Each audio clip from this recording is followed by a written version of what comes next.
साक्षात उदाहरण देखे हैं। और जो टीकों में हो रहा वो तो टीकों वाले भी खुद आश्चर्य कर रहे हैं कि ऐसे ऐसे व्यक्ति जिनको कभी नाम नहीं सुना था समाज में, ये व्यक्ति भी हैं, ये व्यक्ति भी हैं, व्यक्ति ना जाने कौन से कोने कोने से निकल कर आ रहे हैं और आपके इसी चरणों में तो परस धाम के लिए अपना सब कुछ समर्पित कर रहे हैं। तो मैं ये चाहता हूं कि पहले जमाने में जब पंचगांव होते थे, विधान होते थे, चतुर्मास होते थे, या जो भी धार्मिक कार्य होता था वह धर्माचरण की वृद्धि के लिए, संयमाचरण के लिए एवं प्रभावना के लिए होते थे। लेकिन वर्तमान में सभी कार्य आज अर्थ प्रधान हो चुके हैं। चाहे महर्षि के चतुर्मास हो, चाहे कोई विधान हो, चाहे कोई शिविर हो, या कोई समाधि हो, या पंचगणक हो, अब इन सब का आकलन अर्थ की दृष्टि से किया जाने लगा है। कितने लोगों ने संयम लिया, कितने लोगों ने धर्माचरण पर आगे कदम बढ़ाए हैं, कितने लोगों ने प्रतिमापित लिए हैं, यह सब गौड़ हो गया है और मात्र धनार्जन की दृष्टि से आज समाज में प्रतिष्ठा प्राप्त होने लगी है। और पहले जैसे संस्कृति थी कि मंदिर बनता था तो एक चिकित्सालय भी बनता था, मंदिर बनता तो एक पाठशाला भी बनती थी, वो संस्कृति हमें विलुप्त होती जा रही है। तो कौन सा उपाय करें? ये इसका कारण इसका नाम बदल गया है। अर्थ का युग नहीं है, दान का युग है। हम कह रहे हैं कि अर्थ की प्रधानता हो जाए हर कार्यक्रम में, क्यों ना ये कहें दान की प्रधानता हो रही है इस युग में। अर्थ नहीं, कोई व्यापार नहीं हो रहा है। लोगों ने करोड़ रुपया दान दिया है और जैनाचार्यों ने स्पष्ट उल्लेख किया है, गृहस्थ यदि धर्म की प्रभावना कर सकता है तो दान से, पूजा से। कुंदकुंद भगवान ने भी कहा, पूज्यवर वीर स्वामी ने कहा, दानम पूजा धम्मो सावो धम्मो, दान पूजा शील मुब्बासो चौव्य हो धम्मो, दानम पूजा मुखो।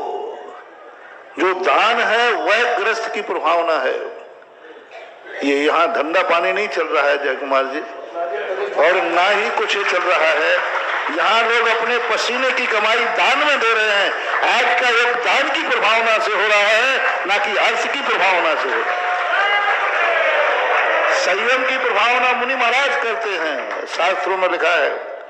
मुनि महाराज अपने तप से, अपने संयम से, अपने ज्ञान से, अपने ध्यान से प्रभावना करते हैं।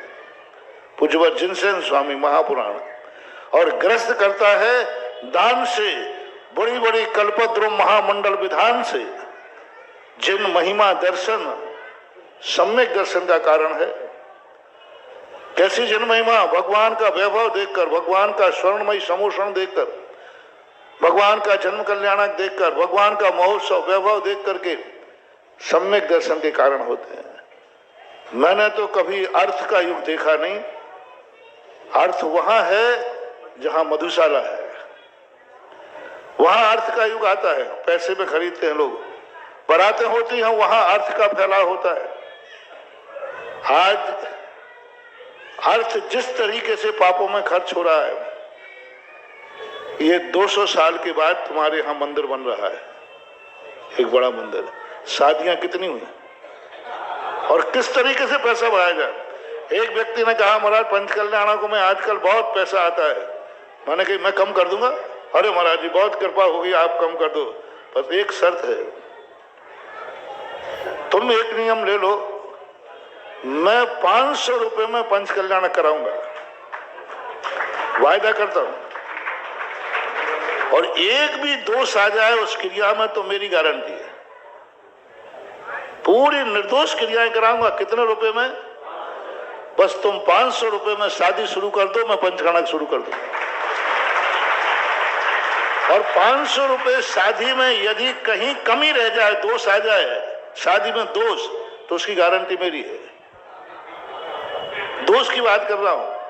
शादी 500 रुपए में होती है। दो चीजें होती है, पाणी ग्रहण और वरमाला। एक दो मालाएं कितने की आएंगी? और दोनों हाथ की हल्दी, बस 50 रुपए की हल्दी लाओ, ज्यादा ही क्या दी? हल्दी लाओ, दोनों के हाथ पीले करो, वरमाला वाला जाओ, थैंक यू वेरी मच, खेलो खाओ मस्त रहो। राम और रावण दो जन्ना, इतनी सी तो काछन्ना और तुलसी लग गए पोथन्ना। इतनी सी तो शादी थी। जब पाप बढ़ रहा है एक 6 घंटे की शादी के लिए, एक रात भर की शादी के लिए 2-2, 3-3 करोड़ की होस्टलें बुक होती हैं। 2-2, 3-3 करोड़ के 2-2, 3-3 करोड़ के महिला संगीत होते हैं। वे हीरोइन आते हैं, 2 घंटे यूं यूं कमर की और 3 करोड़ रुपया ले जाते हैं। वो है अर्थ का युग। वहां फेंका जा रहा है अर्थ, पानी की तरह बहा जा रहा है। यहाँ जो अर्थ दे रहे हैं, ये अर्थ नहीं दे रहे हैं, ये दान दे रहे हैं। दान दे रहे हैं। और जिस दिन इस दान की परंपरा खत्म हो जाएगी, उसी दिन जैन धर्म और जैनी मिट जाएगा। इसलिए सदा हमेशा कोई भी साधु आए, कोई भी पंचकल्याणक आए, उसकी प्रभावना दान से ही देखना चाहिए, दान ही मुख्य होना चाहिए। व्रत संयम के कारण पंचकल्याणक नहीं होते। चतुर्मास की जो बात होती है, व्रत संयम सदा से कितने अधिक से अधिक व्रत संयम 2.5 दीप में लेंगे, 13 करोड़ से ज्यादा हो ही नहीं सकते। 13 करोड़ से ज्यादा वृत्ति हो ही नहीं सकते। और व्रत संयम जितने पाल रहे हैं तो पाल रहे हैं। और आज का युग जो है, व्रत संयम पालने का युग रहा नहीं। करें क्या, मजबूरी है, कुएं का पानी नहीं है। आज टीकमगढ़ के अंदर मैं एक दिन के अंदर 500 वृत्ति बना सकता हूं। समस्या है पानी की, क्योंकि बाहर जाएंगे या पानी मिलना आजकल बहुत दुर्लभ हो रहा है, कुएं का पानी का। तो ऐसी बात नहीं है। पॉजिटिव नेगेटिव मत सोचो। ये संसारी अज्ञानी सोचते हैं आज धर्म में खूब पैसा आ रहा है, खूब बरस रहा है। ये सब सीने पे सांप लूट रहा है। क्योंकि जो स्वयं नहीं कर पाता वो दूसरे को होता है। तो कई साधु भी कह रहे हैं, अरे क्या हो गया टीकमगढ़ में, कौन सा पैसे ही तो इकट्ठा हुआ है। क्योंकि वे भी यहाँ आए हैं, वे कर नहीं पाए तो उनके सीने पे सांप लौट रहा है। जो कर नहीं पाते उनको क्यों इस पर बुराई होती है। अरे प्रशंसा करो रे कि इनके पसीने की कमाई है, खून पसीने की कमाई है। और धर्म की जब बात आई तो पानी की तरह बहा रहे हैं, अमृत की तरह बहा रहे हैं। 1 करोड़ों रुपया पापों में जाता। मान लीजिए धर्म में नहीं लगाते तो कहां जाता। मैं पूछता हूं जय कुमार, एक जुआरी व्यक्ति जुआ जीत के आया, वो कहता है मैंने 10 लाख रुपया जीते हैं। या तो आप, मैं शराब की बोतल खोल करके नाच गाना कराऊंगा। शराबी की बात कर रहा हूं मैं, अच्छे व्यक्ति की नहीं। ये मत सोचना कि अच्छे व्यक्ति का तो मैं कहूंगा नहीं। शराब जुआ खेल के जीत के आया है, 10 लाख रुपया जीता है। और वो आ रहा है हमारे सामने, तुम्हारे सामने, सबके सामने, महाराज या वे पैसा में मैं शराब की बोतल खोल के बहुत नाच गान कराऊंगा, पाप में लगाऊंगा। और या मेरा मन कर रहा है कि मैं गौशाला में दूं दान में। शराबी है और जुआरी है, क्या जवाब दूं? 2 में से एक कहना है। या तो वो नाच गान करेगा, नहीं तो तुम्हारे दान में देगा, गुल्लक में डाल देगा, कोई भी दान में देगा। मूल दान में तो नहीं लेंगे, लेकिन जो उसको व्यवस्था बता दो देंगे। अब बोलो, वो जुआ का पैसा है, जुआ का पैसा है। अब वो 2 में से एक कुछ करना चाहता है। अभी मैंने तुम्हारे आने के पहले आज प्रवचन में कहा था कि जैन दर्शन में कमाने की चिंता नहीं है ज्यादा, तुमने किस में कमाया है वो मूल्यांकन होता है। कम से कम एक पाप तो वो करके आया है। जय कुमार जी, दूसरे पाप से बचा लो उसको। एक पाप तो करता आया है, कर रहा है और करता रहेगा। उस पाप को कोई छोड़ने वाला नहीं है। व्यापार धंधे में बेईमानी हो रही है, होती है और होती रहेगी। दूसरे पाप से बचाओ उसको। धन तो पाप से कमाता है, पाप ही है। लेकिन उस धन को अब दूसरा पाप जो होने वाला है उसको दान की तरफ मोड़ करके और उसको पुण्य कमाने का मौका दीजिए। यही जैन रीति है, यही जैन नीति है। अर्थ से ही प्रधानता होना चाहिए। आज बिना अर्थ के ना घर चलता है, ना मंदिर चलते हैं, ना साधु संत चलते हैं, ना साधु संत चलते हैं, ना मंदिर चलते हैं, ना चतुर्मास चलते हैं। अब मान लो साधु संत मक्खी भगाने वाले आ जाए तो बैठ जाओ कमरे में। अब आचार्य श्री जैसे महाराज आएंगे तो पंडाल बनाना ही पड़ेगा 50 लाख का। आचार्य श्री महाराज जैसे साधु आएंगे तो 400 चौकों के लिए पंडाल मैदान बनाना ही पड़ेगा। आचार्य श्री जैसे महाराज आएंगे तो करोड़ों की एक चतुर्मास में 2-2, 4-4 करोड़ की रोटियां खा जाते हैं लोग, बाराती। अब बाराती है तो अब क्या बड़े महाराज आएंगे तो बारात भी बड़ी आएगी। अब फिर कहो एक चतुर्मास में 5 करोड़ का चतुर्मास हुआ। क्या हुआ? 3 करोड़ का तो भोजन व्यवस्था थी, 1 करोड़ का पंडाल था, 1 करोड़ की और व्यवस्थाएं थी। साधु कौन थे? विश्व वंदनीय जगत पूज्य संत शिरोमणि आचार्य विद्यासागर महाराज थे। बिना अर्थ के तुम बुला सकते हो क्या? बिना अर्थ के बुलाओगे तो आचार्य के दर्शन करने वालों कहना साहब हम लोग तो यहाँ रोटी और टिफिन लेके आना अपने अपने घर से। ये व्यवस्था है। मुझे बहुत विकल्प आता है। जब जब दानियों के ऊपर प्रहार होता है सुधा सागर उनके लिए तैयार रहता है। पसीने की कमाई है। कोई 2 रुपया निकाल के दिखाओ और निकालते समय पसीना आ जाता है। लोग 2 रुपये के लिए लड़ मरते हैं और लोग लाखों रुपया यूं निकाल रहे हैं। ये धर्म की प्रभावना नहीं तो क्या पाप की प्रभावना है? अर्थ से ही निर्णय होना चाहिए कि ये चतुर्मास कैसा है, ये पंच कल्याणक कैसा है और ये साधु कैसा है। आज अर्थ की बातें कर दे बिना अर्थ के क्या चलने वाला बताओ। अभी यहां से घर जाओ तो ऑटो रिक्शा के लिए पैसा चाहिए। अभी बाजार जाओ। आज का युग ऐसा है अर्थ का। पहली बात, शास्त्रों में अर्थ लिखा ही नहीं है, अर्थदान नहीं लिखा।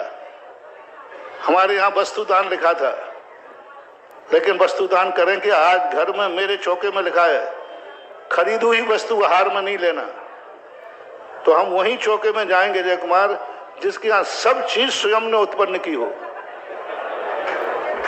या तो मैं समाधि की तैयारी करूं। एक टीकमगढ़ में घर बताओ जो बाजार से बिना खरीदी हुई वस्तु चौके में नहीं आना चाहिए।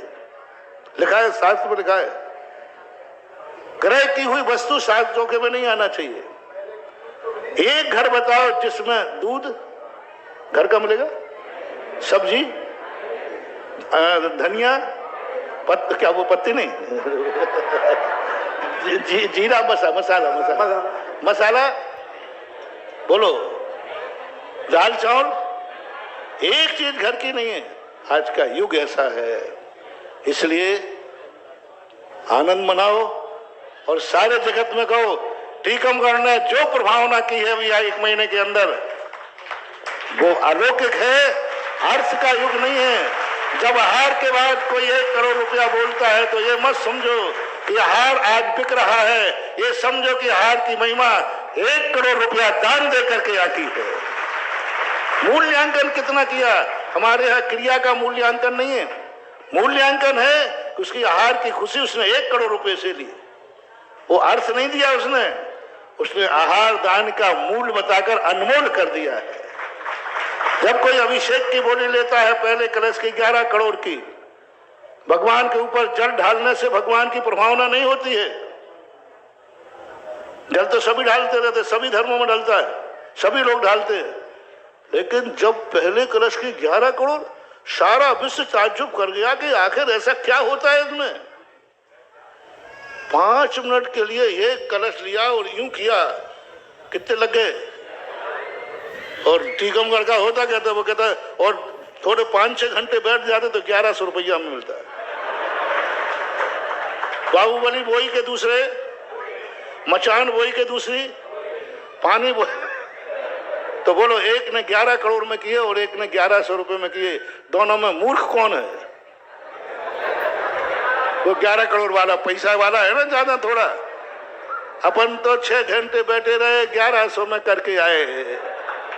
अरे मूर्खो, उसका लगेगा उसने एक कलश के मूल्यांकन 11 करोड़ करके सारे विश्व को बता दिया कि भगवान का अभिषेक वो है जिसके लिए धन की कोई कीमत नहीं है।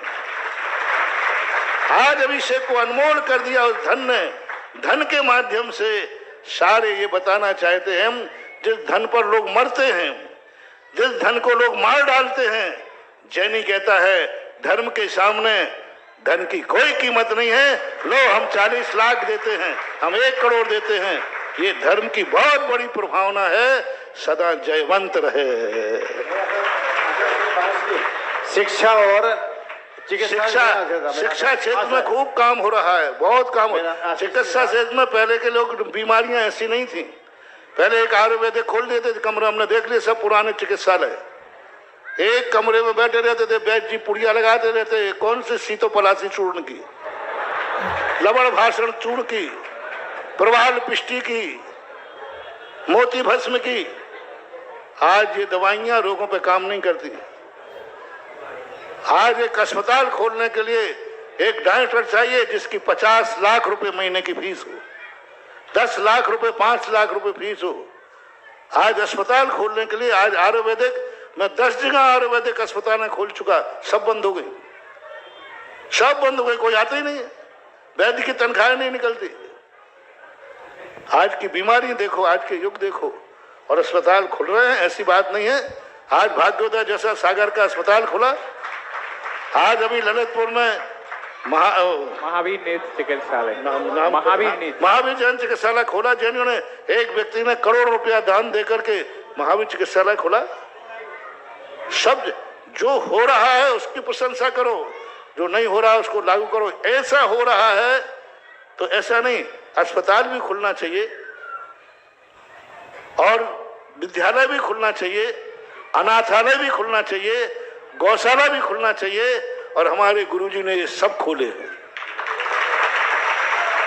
हमारे गुरुजी ने जहां कुंडलपुर का करोड़ों रुपए का मंदिर बनाया, वहां करोड़ों रुपए का भाग्योदय बनाया और करोड़ों रुपए की गौशालाएं बनाई, करोड़ों रुपए के हथकरघा बनाए, करोड़ों रुपए की प्रतिभा स्थली बनाई। चारों तरफ से मौन है मेरे गुरु, और वही संस्कार हैं। आ जाओ मैदान में, किसको किसमें देना है। एक बार एक व्यक्ति ने जयपुर की, आ गया प्रसंग तो आ जाने दो, एक बार ललितपुर की घटना है कि एक बार किसी का, महाराज जी मेरा मंदिरों में दान देने का मन नहीं होता, आप तो कोई सोशल काम कीजिए। मैंने देखता हूं तो सोशल काम में क्या हुआ, 8 दिन के बाद ही वहां महावीर नेत्र चिकित्सालय की चर्चा चली, तो मैंने वो घोषणा कर दी। तो एक आया, बोले महाराज जी अस्पताल औषधि सब हो जाती, कोई विद्यालय खोलो। तो काकताली न्याय से विद्यालय की घोषणा हो गई। तो मैंने कहा भाई जिनको मंदिरों में नहीं देना है वो विद्यालय में दे दो, विद्यालय में नहीं देना तो अस्पताल में दे दो। जो व्यक्ति चर्चा की थी वो व्यक्ति मैं 10 साल से घूम रहा हूं, आज तक मेरे सामने नहीं आया। अभी भी ढूंढता रहा मैं, तो फिर मैं अभी कह के आया, मैंने कहा वो व्यक्ति 10 साल हो गया मुझे नहीं मिला, लगता है ऊपर चला गया होगा, मैं क्या करूं। तो ये होता है। अरे आज पैसे का दान देना हंसी मजाक मत समझो। आज पैसे पर लोग मरते हैं, मार डालते हैं, पैसे के लिए क्या पाप नहीं करते हैं। ऐसे प्राणों से प्यारा पैसा, आज का युग है बहन भली ना भैया, रुपया वो रुपया, लाखों रुपया तुम्हें मंदिर में दान दे रहे हैं। कितनी बड़ी धर्म की प्रभावना है, इस प्रभावना को कायम रखो और रखो। वही साधु, वही पंडित, वही ब्रह्मचारी इस बात को कहते हैं जो ये काम नहीं कर पाते हैं। इसलिए प्रशांत जी अब दूसरी जगह ये प्रश्न मत पूछना, नहीं तो जवाब उल्टा मिलेगा। हाँ, कई लोग प्रश्न क्या करते हैं, पहले यहाँ सुधा सागर के पूछेंगे, फिर दूसरे सागर के पूछेंगे, फिर तीसरे सागर के पूछेंगे, फिर कहेंगे भैया बताओ कौन कौन महाराज की माने। ये महाराज जा कह रहे, वे महाराज बा कह रहे। अरे एक डॉक्टर की दवाई खा के मरो। एक प्रश्न एक साधु से करना चाहिए, वो प्रश्न दूसरे साधु से नहीं करना चाहिए। मेरा सिद्धांत है एक डॉक्टर की दवाई खा के, आगे आप बोल दो, एक डॉक्टर की दवाई खा के मरो, कम से कम जीवन बीमा पास हो जाएगा। प्रश्न को वही करो एक स्थान पर। मेरे सारे जगत से, किसान जी का तो एक निमित्त बन गया, सारे जगत से मेरा कहना है एक प्रश्न एक साधु के पास ही करना चाहिए। कई लोग अनेक प्रश्न एक साधु से पूछते हैं, सब साधु अलग अलग जवाब देंगे। सब साधुओं का सोच अलग अलग है, अपना अपना विचार है, अपने अपने सिद्धांत है, और तुम सारे सिद्धांतों को यदि करो तो नहीं हो सकता। मेरा सिद्धांत है अर्थ ही आज के युग में धर्म की रक्षा कर सकता है। आज शिखर जी को बचाने के लिए धन चाहिए है, बिना धन के हम शिखर जी नहीं बचा पा रहे। हर बार केस लड़ते हैं, मेरे पास आते हैं, मैंने कि भाई क्या बात है, बोले मेरे पैसा नहीं है, 2-2, 5-5 करोड़ रुपए इकट्ठे कराना पड़ते हैं। आज शिखर जी का खेस हार रहे हैं पैसे के अभाव में। आज हमारे मंदिर तीर से लुट रहे हैं क्योंकि हमारे पास पैसा नहीं है लड़ने के लिए, वकील करने के लिए। पैसे के अभाव में आज शिखर जी यदि जलते आपको 100 करोड़ रुपया लगेंगे, आपकी शिखर जी आपके पास हो जाएगी, एक साथ लगेंगे। 1-1 करोड़ 2-2 करोड़ रुपया वकील लेते खड़े होने के, कहां से लाओगे पैसा? आज का युग पैसे से है। धर्म बचेगा तो पैसे से, तीर्थ बचेंगे तो पैसे से, प्रभावना होगी तो पैसे से। इसलिए धन देने वालों सदा तिजोरियां खोल के रखना, बंद मत करना। यहाँ स्वागत है आपका। जिज्ञासा अभी एक चर्चा आई थी मेरे पास 2 दिन पहले, मैंने कहा नहीं था कि एक महाराज कह रहे यहाँ आए होंगे पहले, अरे कौन सी प्रभावना हो गई, पैसे ही तो इकट्ठे हुए, पैसा तो कोई भी इकट्ठा कर लेता है। क्योंकि वो जब आए थे तो उनके, अब मैं कहता नहीं हूं, पैसा इकट्ठे नहीं हो पाए थे कि चतुर्मास में भारी मुश्किल पड़ी थी, अंत में कमेटी में पर ये व्यवस्था की। तो ये चीजें सब हुए हैं। मेरा सिद्धांत है वकील को छोटी करने की अपेक्षा वकील को बड़ी करो तो ज्यादा श्रेष्ठ। धन आता है, सबसे ज्यादा धन आता है आचार्य महाराज के चतुर्मास में, और सेकंड नंबर में भी शामिल हूं। पूरा देश जानता महाराज जी ये बात तो। और यही धर्म की प्रभावना है। और मैं तो अंतिम तक कहता हूं, भगवान जब तक मोक्ष न रह जाए तब तक धनवान सदा दान देते रहे। मेरे दरबार में जहां दान की बुराई हो वहां मत देना। जितने लोग हैं सब यहाँ लाओ, कम हियर। जुआरी हो, कबाड़ी हो, मवाड़ी हो, कोई आज सब माल खपता है, सब माल खपता है। कम से कम एक पाप करके दूसरे पाप के तो बच जाएगा। मेरा सोच ये है।